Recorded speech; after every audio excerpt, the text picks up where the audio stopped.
Hello guys, welcome back to my channel. And guys, आप लोग मेरे जेसिका वाले वीडियो को बहुत ज़्यादा प्यार दे रहे हो, उसके लिए thank you so much. And guys, आज भी मैं जेसिका के बारे में ही व्लॉग कंटिन्यू करने वाली हूँ। तो अगर आपने जेसिका का मेरे जो मैंने व्लॉग्स बनाए हैं वो नहीं देखे हैं तो आप लोग मेरे चैनल पे जाइए और जेसिका के व्लॉग देखिए, क्योंकि आप वो व्लॉग देखोगे तभी आपको समझ में आएगा कि मैं किसके बारे में बात कर रही हूँ। तो सबसे पहले तो मैं बता दूं कि जेसिका एक साउथ इंडियन लड़की है जिसका यूट्यूब चैनल है ब्राउन गर्ल के नाम से। और ये बेसिकली साउथ इंडियन है, बट ये कुछ टाइम कोलकाता में रही है। उसके बाद ये न्यू दिल्ली में शिफ्ट हो गई थी। न्यू दिल्ली में इसने एक नाइजीरियन लड़के से किया था, तो उसी के साथ इसने शादी कर ली थी। इनका एक बेटा भी है जिसका नाम ऊजो है। और अब ये नाइजीरिया में जाके रह रही है अपने हस्बैंड और अपने बेटे के साथ। वहाँ पे इसके मदर इन लॉ हैं, ब्रदर इन लॉ हैं और सिस्टर इन लॉ भी हैं, जो कि मतलब जिनकी शादी हो चुकी है। तो उसका जो बच्चा है वो इसी के पास रहता है नाइजीरिया में ही। ठीक है। तो गाइस, ये अपनी डेली एक्टिविटी दिखाती है नाइजीरिया की वहाँ पर। बट इसके चैनल में ना काफ़ी सारी चीज़ें बहुत ज़्यादा वियर्ड है। जैसे कि आप लोग खुद भी जानते होंगे कि नाइजीरिया में बहुत ज़्यादा गरीबी है। वो बहुत ज़्यादा ओवर पॉपुलेटेड कंट्री है और वहाँ पे लाइक लोग अपना डेली लिविंग भी अफोर्ड नहीं कर पा रहे हैं। लेकिन इतना सब कुछ होने के बाद भी इनके हस्बैंड ने और इसने अपनी ज़िंदगी को थ्रेटन किया और ये जाके अब नाइजीरिया में रह रहे हैं, क्योंकि इनको अपने मतलब जो जेसिका है उसका कहना ये है कि नाइजीरिया में इसकी मदर इन लॉ है और उनकी तबीयत खराब रहती थी। उनकी टेक केयर करने के लिए ये जाके नाइजीरिया रहने लगी है। बट गाइज, मुझे ये लॉजिक समझ में नहीं आया, बिकॉज नाइजीरिया में जो हेल्थ सर्विस है वो तो बिल्कुल भी नहीं है। वहाँ पे ना ही हॉस्पिटल्स इतने अच्छे हैं, ना ही नर्सेज वगैरह हैं। जो भी हैं वो हेल्थ फैसिलिटी इतनी ज़्यादा एक्सपेंसिव है कि कोई उसको अफोर्ड नहीं कर सकता है। और भी एक और इसने एक वियर्ड चीज़ बताई है कि वहाँ पे जो ग्रॉसरी वगैरह और जो भी डेली नेसेसिटी का सामान होता है उस पर किसी भी चीज़ पे प्राइस प्रिंट नहीं होता है। एंड दुकानदार अपनी मर्जी से कोई भी प्राइस किसी भी कीमत पे बेच सकता है। तो यार, ये तो मन मर्जी हुई। जो लोग अफोर्ड नहीं कर सकते वो तो खा ही नहीं सकते। और इसने ये भी बताया कि वहाँ पे जो पीने का पानी है वो भी इन लोगों को पैसे से खरीदना पड़ता है, क्योंकि जो नॉर्मल पानी वहाँ पे आता है वो इतना ज़्यादा स्टोनी होता है, मतलब इतना ज़्यादा पथरीला होता है कि आप अगर उसको डेली पियोगे तो आपको हेल्थ इश्यूज हो जाएंगे। तो ये पानी भी अपना खरीद कर पीते हैं।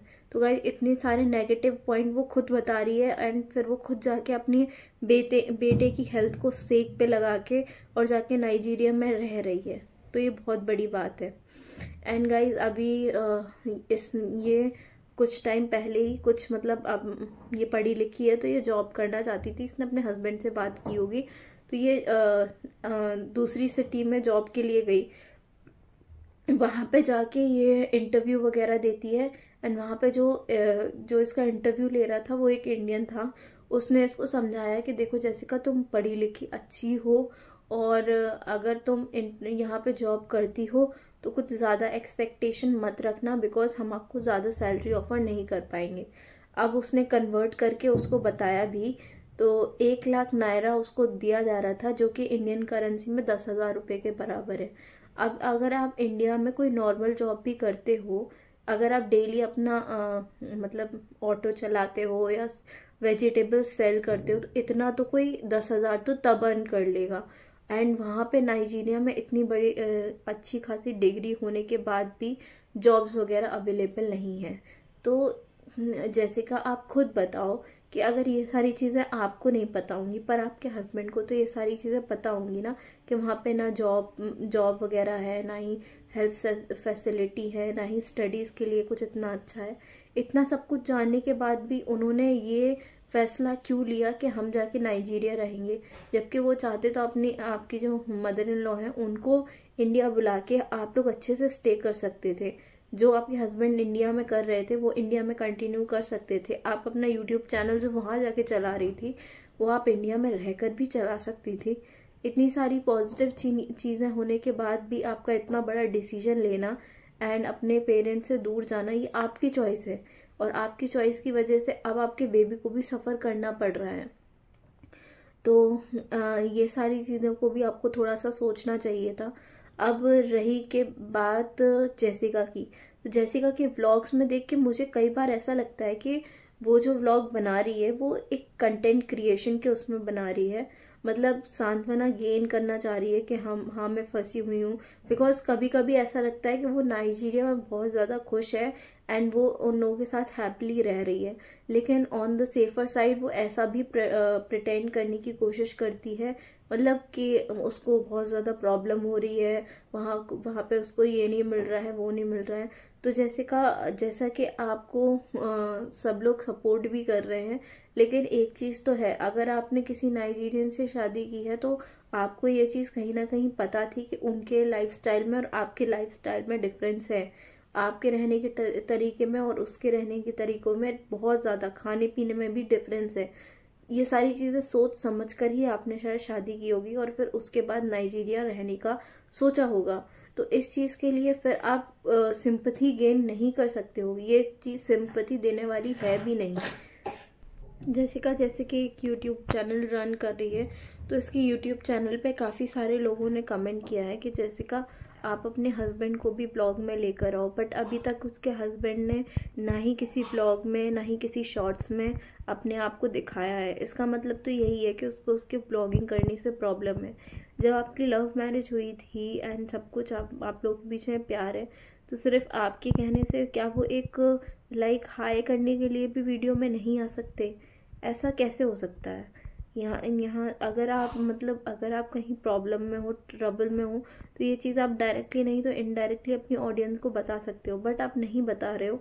तो आप मतलब ये सारी चीज़ें इंटेंशनली कर रहे हो ताकि यूट्यूब चैनल ग्रो हो जाए, या फिर कुछ और बात है? अगर जो भी है, आपको अपनी ऑडियंस को एटलीस्ट क्लियर करना चाहिए।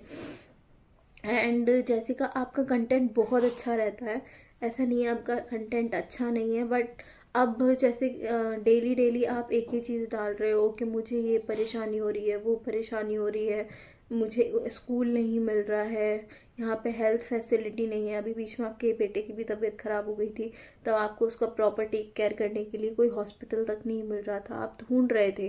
तो सोचो अगर कोई मेजर प्रॉब्लम हो जाएगी तब आप क्या करोगे? तो ये सारी चीज़ें आपको सोचनी चाहिए, उसके बाद आपको वहाँ से निकलने की कोशिश करना चाहिए। एंड गाइस, एक चीज़ जो बहुत ज़्यादा स्ट्रेंज लगती है, किसी भी कंट्री में आप जाओगे तो ये चीज़ नहीं है कि आपका वीज़ा पासपोर्ट ऑफिस में जाके जमा हो जाए, बट ये अपने ब्लॉग में बार बार ये चीज़ मेंशन करती है कि हमारा जो पासपोर्ट है वो नाइजीरिया में डिपॉजिटेड है एंड हम लोगों को फरवरी के लास्ट में या मार्च के लास्ट में मिलेगा। 1 साल तक मतलब आपका वीज़ा वहाँ पे जमा रहा, ऐसा हो सकता है? मुझे तो ये बात थोड़ी सी अटपटी लगी, बाकी मुझे नहीं पता, शायद ये सच भी हो। आप लोग भी अपनी राय कमेंट सेक्शन में बताना कि आप लोगों को क्या लगता है कि ये जेसिका सच बोल रही है या सिंपैथी गेन करना चाह रही है। एंड दूसरी चीज़ कि इसकी फैमिली में बहुत ज़्यादा चीज़ें वियर्ड है, जैसे कि कोई भी इतना ज़्यादा मतलब बात नहीं करता है, सब लोग बहुत ज़्यादा अलग अलग रहते हैं, ना ही कोई इतना ज़्यादा इन्वॉल्वमेंट होता है फैमिली का। वहाँ पे एकदम बैकवर्ड लाइफ जी रही है वो। और यहाँ पे इवन जहाँ पे इलेक्ट्रिसिटी नहीं है, वाईफाई नहीं है, कुछ भी नहीं है, वहाँ पे जाके रहने का डिसीजन लेना, ये बहुत ही स्टूपिड बात है।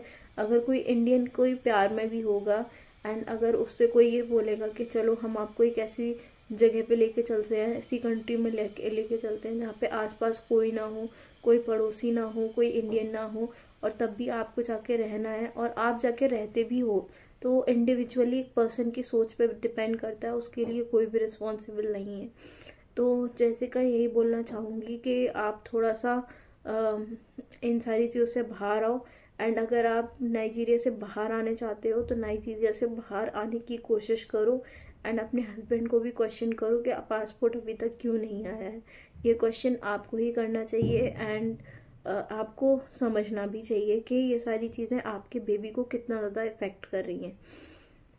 ऑडियंस जो कंसर्न दिखाती है वो भी मैंने मोस्टली कमेंट आपके बेबी के लिए ही देखे हैं, ओजो के लिए ही देखे हैं।